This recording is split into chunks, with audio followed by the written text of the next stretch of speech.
तो आज हम लोग पढ़ना चालू करेंगे ग्रामर। ये हम लोग का फर्स्ट डे रहेगा और आज हम लोग ग्रामर में क्या पढ़ेंगे? टेंस। टेंस के माध्यम से हम लोग जब सीख जाएंगे तो हम लोग सेंटेंस को बनाना आसानी से सीख सकते हैं। जैसे हमारे डेली लाइफ या डेली जीवन में तीन प्रकार से ही कार्य होते हैं, घटते हैं। एक तो जो अभी फिलहाल हो रहा है, एक जो फ्यूचर में हमारे होने वाला कल रहेगा, या फिर जो कल का बीत चुका है। इन्हीं चीजों से डिफरेंट स्टोरी भी, कहानी में जितनी या फिर किताब में जो भी कहानी स्टोरी लिखा रहता है, इन्हीं तीनों टेंस के माध्यम से लिखा रहता है कि राजा कौन थे, इसलिए या पहले बताता है, या फिर जो प्रेजेंट में कोई स्टोरी किताब में चलता रहता है कि सीता गीता बाजार जाते हैं तभी आम खाते हैं, या तो एक फ्यूचर का बताता है कि राम स्कूल में जाता है, इसके बाद वह कल क्या करके आएगा, उसको क्या होमवर्क मिलेगा या नहीं मिलेगा। तो एक ही चीज में आ गया फ्यूचर में। तो पहला टेंस हमारा कौन सा था? Present tense. कौन सा टेंस? Present tense. हाँ, सेकंड में होगा पास्ट टेंस, थर्ड में होगा फ्यूचर टेंस। तो प्रेजेंट का मतलब जो वर्तमान में, जो अभी हम लोग वर्तमान में करते हैं, मैं खाता हूँ, मैं पीता हूँ, मैं सोता हूँ, मैं जगता हूँ, मैं लिखता हूँ। वर्तमान का मतलब समझते हो? जैसे वर्तमान, जैसे अभी आपका गांव का वर्तमान मुखिया, सरपंच, प्रधान कौन है, जो लेटेस्ट में, जो वर्तमान में फिलहाल हो रहा है, उसी को क्या बोलते हैं? वर्तमान। ठीक है, वर्तमान टेंस के अंदर। पास्ट टेंस, पास्ट का मतलब होता है भूत, बीता हुआ, पिछला। जैसे पास्ट मतलब पीछे का, जैसे कि राम आम खाता था, या राम आम खाया था, या राम ने आम खाया। ये सब पास्ट में बीता हुआ, जो पिछली बार। जैसे पिछले बार आपके गांव के वो मुखिया थे, वो सरपंच थे, हमारे विधायक फल्ला जी थे। तो ये आपका पास्ट के अंदर आ जाता है।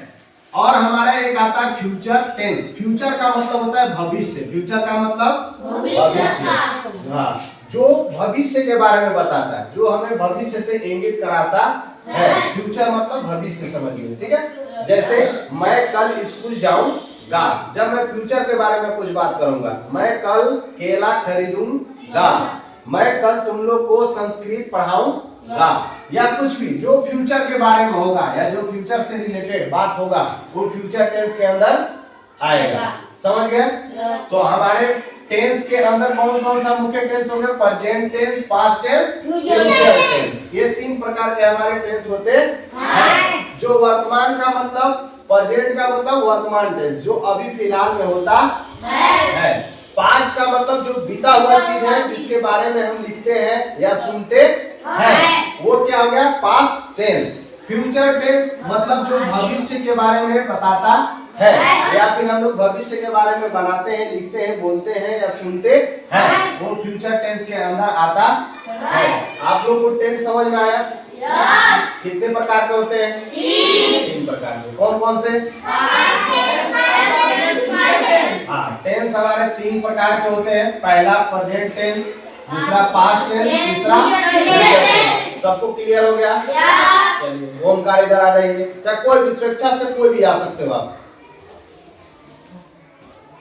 चलिए, टेंस कितने प्रकार के होते हैं हमारे? तीन प्रकार के। तीन प्रकार के। कौन कौन से टेंस है? Present tense, past tense, future tense. हाँ, चलिए ठीक है, बैठ जाइए। अगर राजा के पिछली जिंदगी की कहानी के बारे में बताता है अगर बुक, तो किस चीज का पास्ट टेंस का यूज करके लिखता है? कि ऐसे थे, वैसे थे, करते थे, खाते थे, पीते थे। अगर उसमें दो फ्रेंड है और वर्तमान का कोई स्टोरी चल रहा है कि रामू और श्यामू बाजार जाते हैं, ये करते हैं, वो खाते हैं, मम्मी के लिए लेकर के आते हैं, ये सब प्रेजेंट टेंस में आ जाता है। अब उसी में अगर रामू और श्याम दो लड़के हैं, अगर किसी चीज का प्लान कर रहे हैं कि हम लोग ये करेंगे, 6 क्लास में ऐसे रहेंगे, वैसे पढ़ेंगे, अगला मेला आएगा तो हम लोग दोनों लोग जाएंगे, हम लोग बैलून खरीदेंगे, जलेबी खाएंगे, ये सब चीजें जो प्लान करते हैं फ्यूचर टेंस में आता है। इन्हीं तीनों से मिला करके हमारा बुक लिखा जाता है। तो आज आप लोग को टेंस क्लियर हो गया? सबको? ठीक है, नेक्स्ट पार्ट हमारा रहेगा प्रेजेंट टेंस, हम पढ़ाएंगे। ठीक है, तब तक के लिए बाय बाय, जय हिंद। Thank you.